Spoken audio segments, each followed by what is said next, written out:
Warahmatullahi wabarakatuh. Alhamdulillahilladzi arsala rasulahu bil huda wa dinil haqq liyudhhirahu 'ala dini kullihi wa kafa billahi syahida. Asyhadu an la ilaha illallah, asyhadu anna Muhammadan abduhu wa rasuluh. Alhamdulillah, puji syukur marilah kita panjatkan kepada Allah Subhanahu wa taala karena pada saat ini alhamdulillah Bapak bisa bertemu kembali dengan kalian kelas 10 MAN 2 Cianjur yang akan membahas tentang materi fikih dan sekarang memasuki bab 2 tentang penyelenggaraan jenazah. Untuk mengawali pembahasan kali ini, marilah kita sama-sama berdoa kepada Allah Subhanahu wa taala dan memohon kepadanya mudah-mudahan apa yang kita pelajari dimudahkan dan juga dimudahkan untuk mengamalkannya. Marilah kita sama-sama berdoa dengan membacakan Ummul Quran. Bibarakati Ummul Quran Al-Fatihah. A'udzubillahi minasyaitonirrajim. Bismillahirrahmanirrahim. Alhamdulillahirabbil alamin arrahmanir rahim maliki yaumiddin iyyaka na'budu wa iyyaka nasta'in ihdinas siratal mustaqim siratal ladzina an'amta 'alaihim ghairil maghdubi 'alaihim waladdallin. Rabbighfir lana amin. Mudah-mudahan dengan keberkahan surat Al-Fatihah kita dimudahkan oleh Allah Subhanahu wa taala baik itu memahami dan mengamalkan apa yang telah kita pelajari. Baik, anak-anakku sekalian, bab 2 yaitu penyelenggaraan jenazah. Allah Subhanahu wa taala menciptakan manusia berasal dari saripati makanan yang tumbuh dari hamparan tanah yang ada di permukaan bumi ini. Dari tanahlah proses manusia diciptakan dan ke tanah pula lah setiap manusia dikebumikan. Setiap manusia pasti akan mengalami kematian dan tidak ada seorang pun mampu menghindar dari kematian itu. Sebagaimana firman Allah Subhanahu wa taala, "Walikulli ummatin ajal, fa idza jaa ajaluhum la yastakhiruna sa'atan wa la yastaqdimun." Tiap-tiap umat manusia mempunyai batas waktu, maka apabila telah datang waktunya, mereka tidak dapat mengundurkannya, barang sesaat pun dan tidak dapat pula memajukannya. Orang yang meninggal dunia perlu juga dihormati karena orang yang meninggal adalah makhluk Allah Subhanahu wa taala yang sangat mulia. Karena manusia adalah sebaik-baik makhluk yang Allah ciptakan dan ditempatkan pada derajat yang tinggi. Oleh sebab itu, menjelang menghadap kehadiran Allah Subhanahu wa taala, manusia perlu mendapat perhatian khusus dari orang sekitarnya. Pengurusan jenazah ini termasuk ajaran Islam yang perlu diketahui oleh seluruh umat Islam.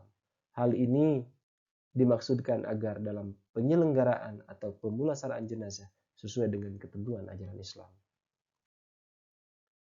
Baik, ini penyelenggaraan jenazah ini apa yang akan kita bahas pada saat ini adalah penyelenggaraan atau pemulasaraan jenazah. Ini yang wajib kita ketahui dan kita lakukan, yaitu pertama memandikan jenazah, yang kedua mengkafani jenazah, yang ketiga mensolati jenazah, dan yang keempat menguburkan jenazah.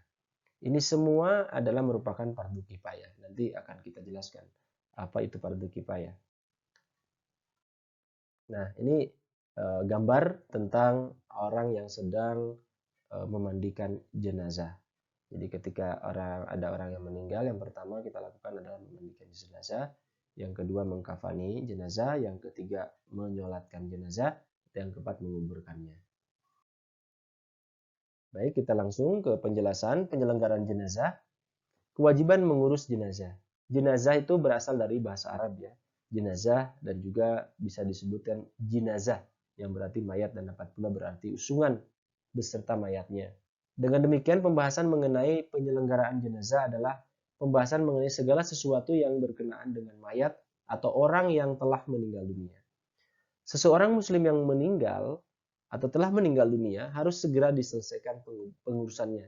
Tidak boleh ditunda-tunda, kecuali terdapat hal-hal yang memaksa seperti visum dokter atau menunggu keluarga dekatnya, atau ada hal lain yang urgent ya, yang tidak bisa ditinggalkan ataupun harus ditunggu gitu.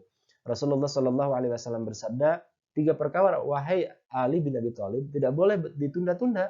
Yang itu yang pertama, sholat bila telah masuk waktunya. Jadi kita tidak boleh menunda-nunda sholat. Kewajiban kita kalau kita masuk waktu tahu gitu adzan, maka wajib kita segera untuk melaksanakan sholat yang 5 waktu ya. Yang kedua, jenazah bila telah jelas matinya. Jadi kalau misalnya orang yang meninggal jelas matinya, maka pengurusan jenazah itu harus segera dilakukan, tidak boleh ditunda-tunda. Ini hadis Rasulullah Shallallahu Alaihi Wasallam. Yang ketiga adalah apabila ada janda, bila telah menemukan jodohnya maka keluarganya harus segera menikahkannya. Baik, itu kalau urusan janda bukan pembahasan yang dalam kesempatan ini ya. Kalau dalam kesempatan ini adalah yang kedua tentang masalah jenazah yang harus segera diurus gitu ya apabila kita sudah tahu orang itu meninggal. Mengurus jenazah hukumnya fardu kifayah. Nah, tadi sudah disinggung ya. Nah, ini penjelasannya. Apa artinya? Jika dalam suatu daerah tempat orang yang meninggal dunia, maka seluruh orang Islam di daerah tersebut wajib memelihara ataupun menyelenggarakan pemulasaraan jenazah. Akan tetapi, jika sebagian telah melaksanakannya, maka kewajiban tersebut gugur ya. Namun, jika tidak seorang pun melaksanakannya, maka tentu semua orang Islam di daerah tersebut mendapati dosa. Jadi itu fardu kifayah. Jadi fardu kifayah itu kewajibannya untuk semua. Tetapi kalau sudah ada yang melaksanakan ataupun ada yang mewakili maka gugur kewajiban itu.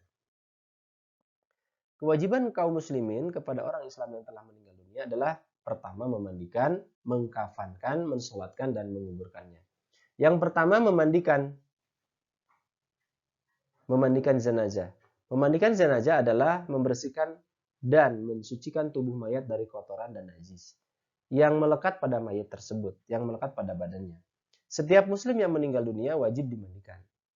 Jenazah laki-laki dimandikan oleh laki-laki dan jenazah perempuan dimandikan oleh perempuan, kecuali suami istri atau muridnya. Namun apabila di lingkungan itu si mayat satu-satunya, laki-laki misalnya, tidak ada laki-laki yang lain di situ, perempuan yang lainnya, atau satu-satunya perempuan, tidak ada perempuan yang lain, semuanya laki-laki, maka jenazah itu tidak dimandikan, tetapi ditayamumkan.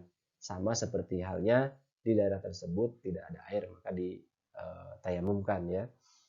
Yang selanjutnya, cara memandikan jenazah dapat diperhatikan beberapa hal, antara lain yang pertama, air yang digunakan sebaiknya air dingin ya, kecuali keadaan menghendaki menggunakan air panas atau hangat, seperti karena udara terlalu dingin atau susah membuang kotoran yang menempel pada tubuh jenazah tersebut.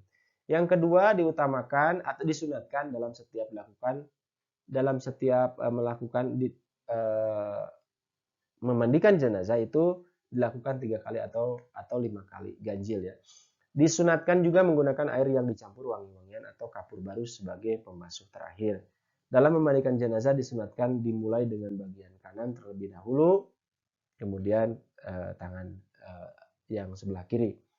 Yang kelima, ambil kain penutup dan gantikan dengan kain basah sehingga aurat utamanya tertutup.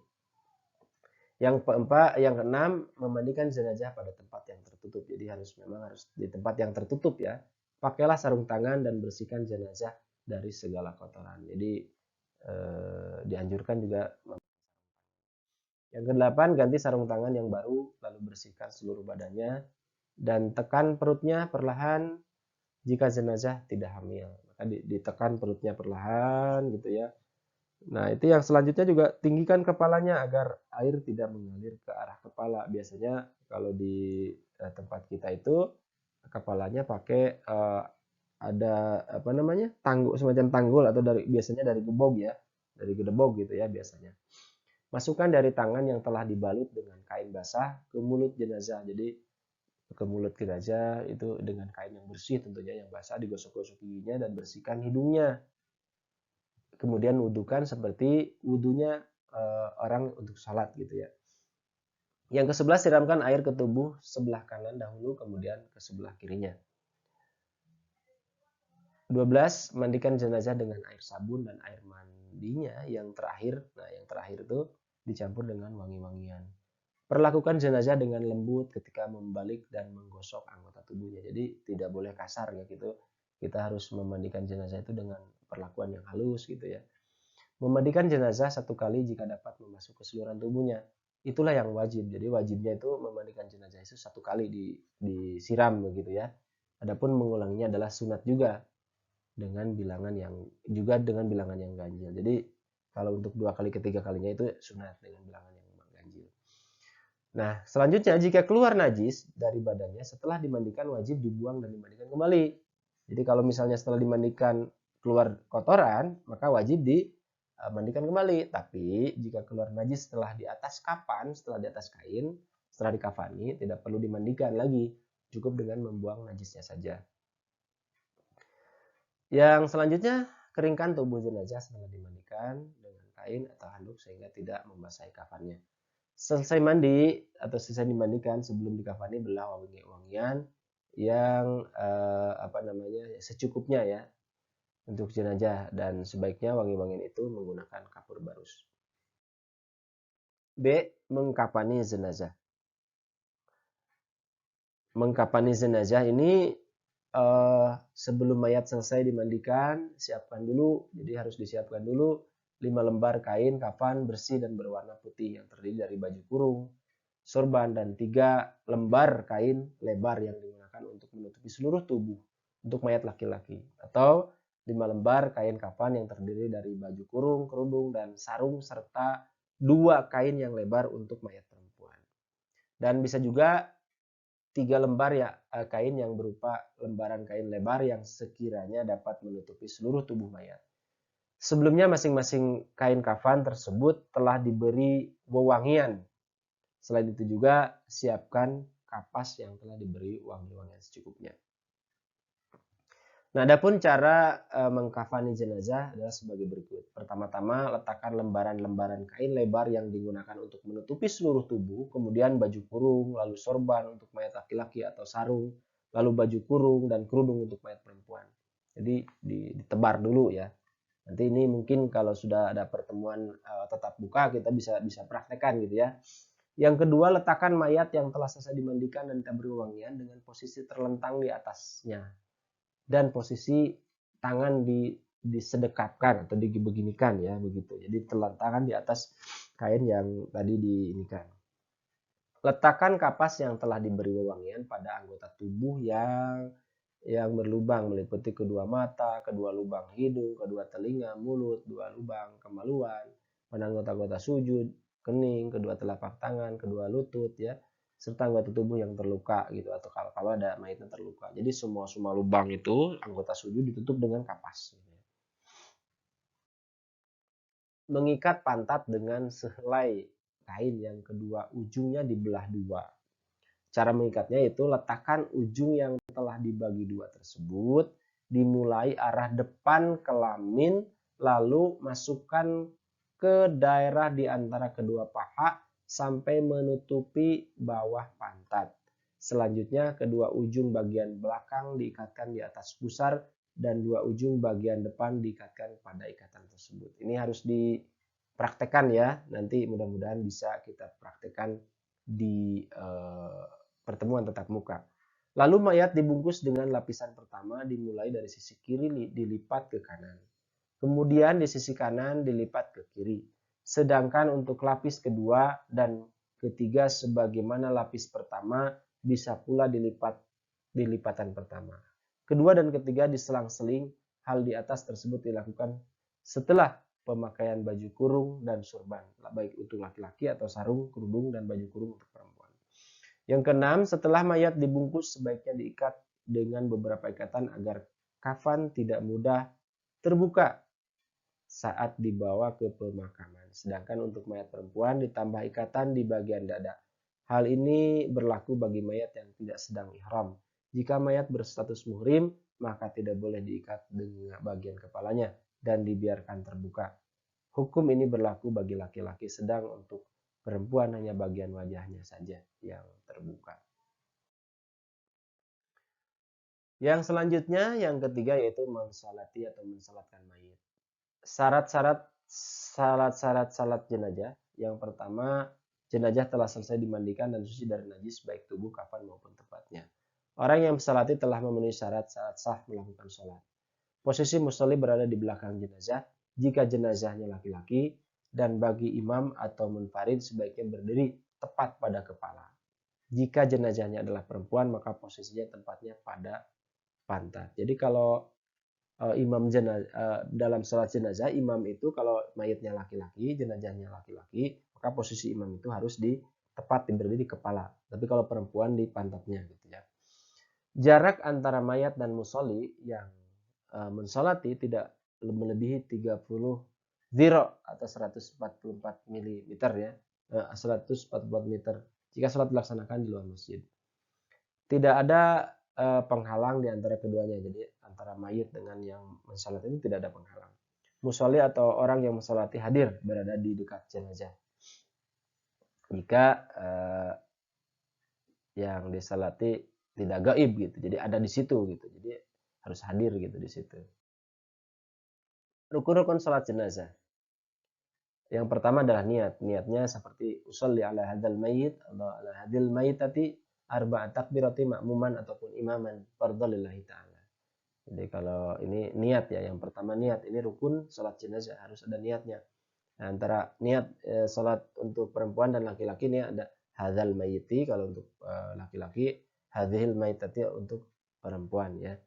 Makmuman atau mungkin kalau kebanyakan dari kita menjadi makmum ya, makmuman ya.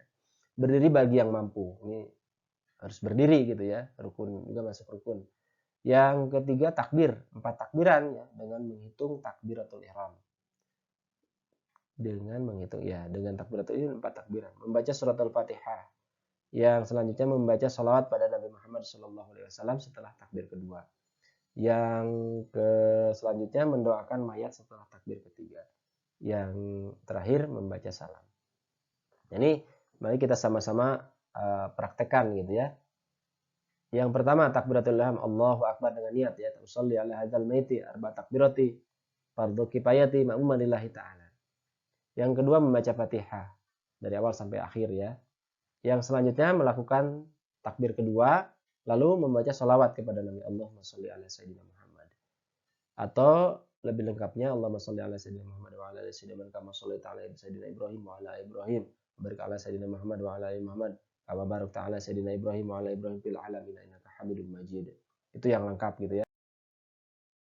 Yang selanjutnya melakukan takbir ketiga kemudian membaca doa Allahumma ighfir lahu warhamhu wa'afihi wa'fu anhu wa akrim nuzulahu wa wasi madkhalahu wa ghsilhu bil ma'in wasaljin wal baradin wa naqihi minal khataya kama yunaqqal sawabul abyadu minad danas wa abdilhu daran khairan min darihi wa al khairan min ahli wa zawjan khairan min zawjihi wa a'idhu min adzabil qabri wa fitnatil min adzabin nar. Yang selanjutnya melakukan takbir keempat dan disunahkan membaca Allahumma la tahrimna ajrahu wa la taftina ba'dahu waghfir lana wa lahu. Lalu yang terakhir membaca salam. Assalamualaikum warahmatullahi wabarakatuh. Itu praktek sholat jenazah. Yang selanjutnya pemakaman jenazah. Nah ini pemakaman jenazah setelah tadi dimandikan gitu ya, terus dikafani, terus disalatkan. Nah, sekarang kita memasuki yang terakhir adalah pemakaman jenazah atau memakamkan jenazah. Persiapan sebelum jenazah diberangkatkan ke tempat pemakaman, liang kubur harus sudah siap. Jadi sebelum diberangkatkan pastikan liang lahatnya atau liang kuburnya sudah disiap, sudah digali. Begitulah semua peralatan pemakaman seperti papan, batu nisan dan lain-lain itu harus sudah siap. Jadi sebelum diberangkatkan, jangan sampai diberangkatkan ke tempat penguburan itunya belum siap. Gitu. Nah ini ukuran-ukuran liang kubur itu panjangnya sepanjang jenazah ditambah kira-kira 0, meter. Jadi biasanya diukur dulu kan jenazah itu sepanjang itu penggaliannya sepanjang jenazah gitu. Seukuran jenazah ditambah dengan 0,4 meter. Lebarnya kurang lebih 1 meter ya. Nah dalamnya setinggi postur tubuh manusia ditambah 1 hasta atau 60 cm. Yang kedua proses pemberangkatan. Setelah selesai disalati kemudian keranda jenazah diangkat. Terus setelah itu salah satu dari wakil keluarga memberikan kata sambutan yang isinya permintaan maaf kepada para hadirin dan handai tolan, permintaan tentang pengalihan urusan hutang, piutang kepada ahli waris, persaksian atas baik dan buruknya amal perbuatan mayat, sekedar mauidhah hasanah. Nah ini sebelum diberangkatkan atau setelah disolatkan biasanya perwakilan keluarga atau siapa yang mewakili itu harus menyampaikan pertama permintaan maaf kepada semuanya gitu ya apabila mayit mempunyai dosa perdosaan kita sifat manusia gitu ya. Yang kedua mayit tidak punya harta benda, tidak punya utang piutang. Nah, maka harta benda dan utang piutang itu diserahkan tanggung jawabnya kepada ahli waris. Yang selanjutnya persaksian bahwa mayit tersebut adalah berperilaku yang baik semasa hidupnya. Cara mengantar jenazah pada dasarnya dalam mengurus jenazah diperbolehkan dengan berbagai cara begitu ya, selama baik begitu.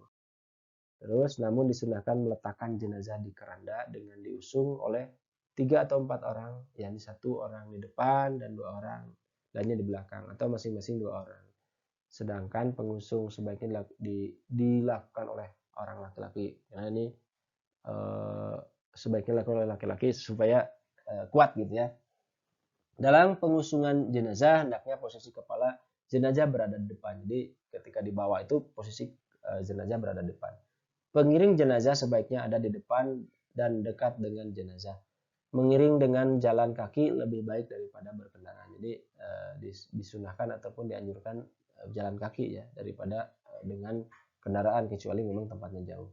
Bagi pengiring disunahkan berjalan agak cepat. Yang keempat, proses pemakaman jenazah. Dalam penguburan mayat dikenal 2 jenis liang kubur. Nah ini ada liang syak, yaitu liang kuburan yang tengahnya digali seperti menggali sungai gitu. Hal ini diperuntukkan bagi pemakaman yang tanahnya gembur. Jadi kalau misalnya tanahnya gembur, tidak keras, jadi penguburannya itu liang syak. Nah, dicekungkan gitu di bawahnya. Yang kedua liang lahat, yaitu liang kuburan yang sisi sebelah baratnya digali secukupnya untuk mayat. Hal ini diperuntukkan bagi pemakaman yang tanahnya keras gitu ya. Jadi di liang lahat gitu. Sangkerdong kalau bahasa Sunda itu sangkerdong kubur ya. Kemudian dilakukan proses pemakaman sebagai berikut.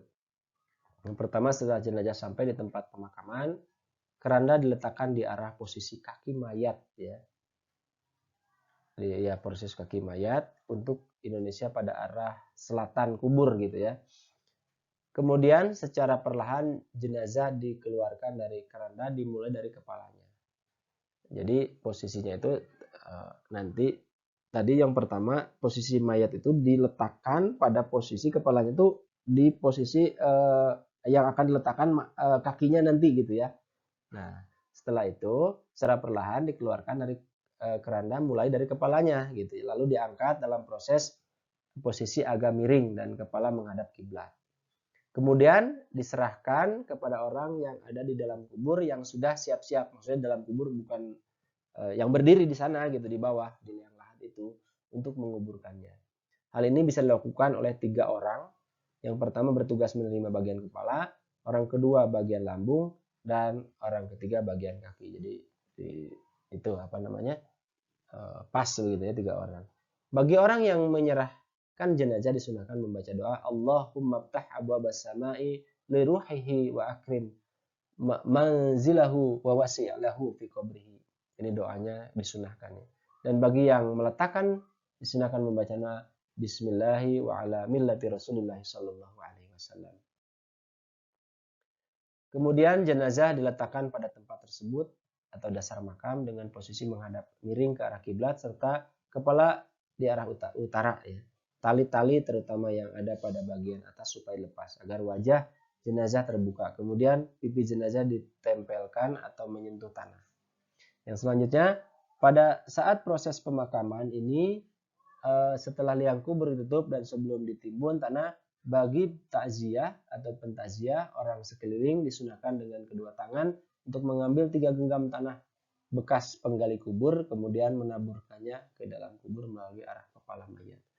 Jadi disunahkan untuk menaburkan sekelilingnya gitu ya. Jadi pada taburan pertama sunnah membaca minha khalaqnakum Allahumma lakinhu indal mas'alati hujjatahu. Pada taburan kedua wa fiha nu'idukum Allahumma ftah abwabas sama'i li ruhihi. Pada taburan ketiga wa minha nukhrijukum taratan ukhra Allahumma jafil arda an janbaihi. Setelah itu salah satu di antara pengiring membaca azan dan iqamah di dalam kubur. Kemudian di atas mayat ditutup dengan papan dan lubang-lubangnya ditutup dengan bata atau dengan tanah ya. Khusus untuk liang lahat, lubang yang ada di dalamnya ditutup dengan tanah dan bata ataupun kayu ya kalau di kita. Kemudian liang kubur ditimbun dengan tanah sampai kira-kira setinggi 1 jengkal dari permukaan tanah. Jadi harus dimucungkan gitu ya di tanahnya itu. Dan disunatkan lagi memasang 2 nisan. Jadi biasa ciri ya nisan itu. Yang 11 juga disunahkan menaburkan bunga, memberi minyak wangi-wangi, meletakkan kerikil serta memercikan air di atas makam. Kemudian yang ke-12, selanjutnya salah satu wakil keluarga atau orang yang ahli ibadah mentalkin mayat gitu ya. Bagi orang yang mentalkin, duduk dengan posisi menghadap ke timur dan lurus dengan kepala mayat, dan bagi pentaziah sebaiknya berdiri.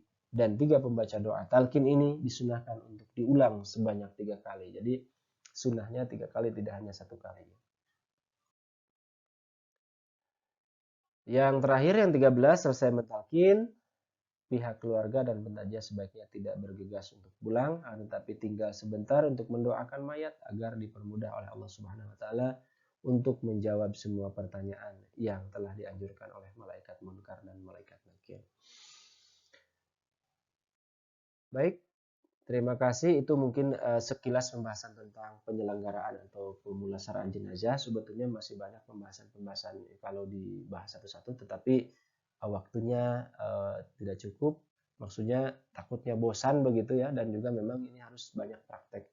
Dan mudah-mudahan pertemuan kali ini bisa bermanfaat, khususnya juga buat Bapak dan Omnya, bagi kalian semua sebagai siswa-siswi Madrasah Aliyah Negeri 2 Cianjur. Terima kasih. Wassalamualaikum warahmatullahi wabarakatuh.